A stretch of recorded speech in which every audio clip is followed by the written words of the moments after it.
Hello everyone, welcome back to my channel, The Political Report.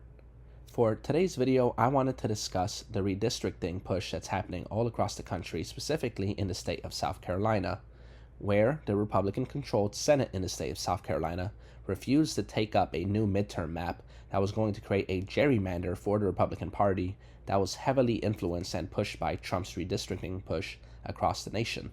So as you can see here on your screen in this article by the New York Times, it states how the South Carolina Senate, although it is controlled majority, actually in a supermajority by the Republicans in the Senate in the state of South Carolina, they refused to act and did not pass a new midterm map that had already passed the House in the state of South Carolina.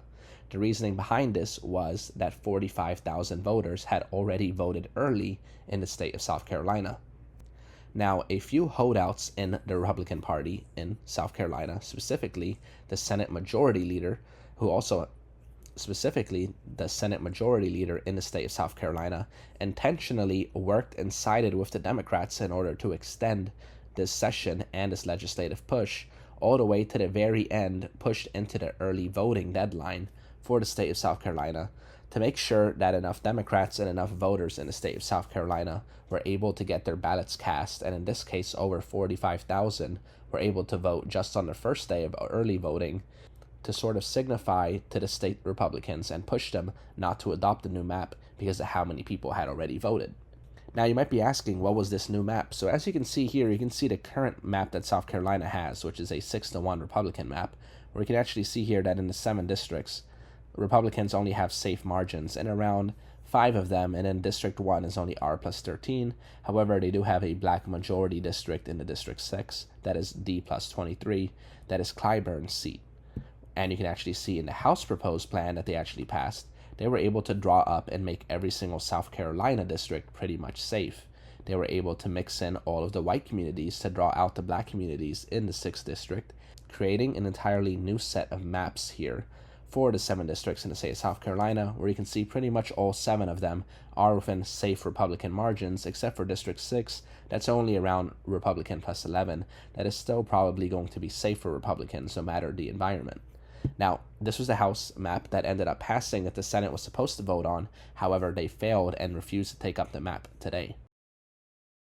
Now, you can actually see that Clyburn here actually spoke out to the Hill on the South Carolina record-breaking early voter turnout. He said that him and his voters were very angry and actually showed up to vote early in this election on the first day of early voting, in which more than 45,000 people came out to vote.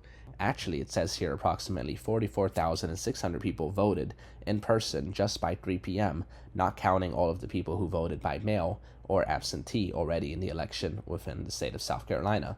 Now, a lot of Democrat activist groups and organizations that were pushed, lobbied, and funded by the Democrat Party ended up making their names shown here because they wanted to cast enough doubt on the election to show that so many people had already voted that if the Senate were to adopt these new maps, that there will be a hurdle of legal challenges that will be too painstaking to overdo or overtake, and the courts would most likely side with the Democrats because of the number of people who voted early.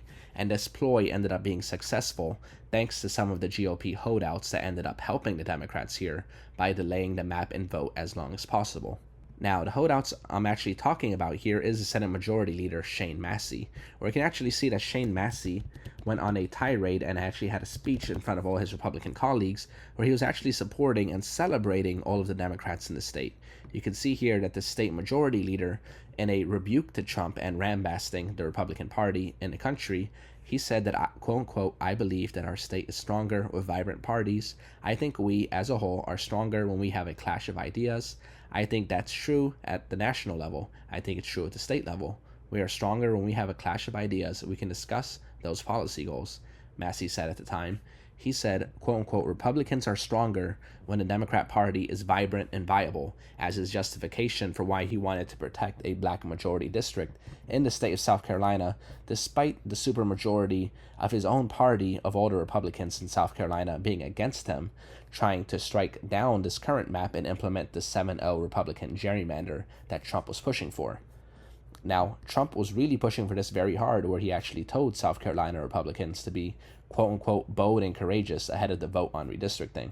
Now, this was an attempt by Trump to sort of threaten the Republican South Carolina lawmakers in the state Senate to vote for the map. If not, they will end up like the Indiana Senate Republicans who ended up being primaried out for helping the Democrats and refusing to pass a gerrymander for the Republicans. He wanted to make his tweets and his Truth Social posts as an indication that if the Republicans don't follow suit, that their fate could be similar and they could end up being primaried out. Now, the only problem with this is that the South Carolina Senate elections only occur every 4 years, not every 2 years. You can see here that the most recent election for the South Carolina Senate was in 2024, which is the same year as the presidential year, in which Republicans won a supermajority and ended up holding 34 seats after the election. And you can see here that the next election isn't due until all the way in 2028.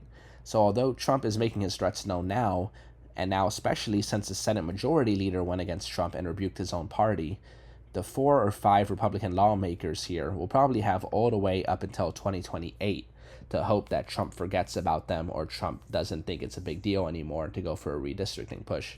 Because between now and 2028 is around 2.5 years. There might be a lot bigger fish to fry for Trump and the Republican Party. There's going to be an entire presidential election in 2028. So they're kind of hoping that Trump forgets about all of this and that there would be no backlash. And they feel as though because they have 2.5 years, enough voters will forget and or forgive them for refusing to go with this gerrymander. So that's kind of where things stand on South Carolina. It looks like Republicans holding out were able to side with the Democrats for a Democratic victory, in which Republicans will not be able to draw a map in time for the 2026 midterm elections. Now, this actually has big implications at the national stage, because you can currently see that the total gerrymandering that's occurred in this off-cycle redistricting leads to around a Republican advantage all the way up to 10 gerrymandered Republican seats here.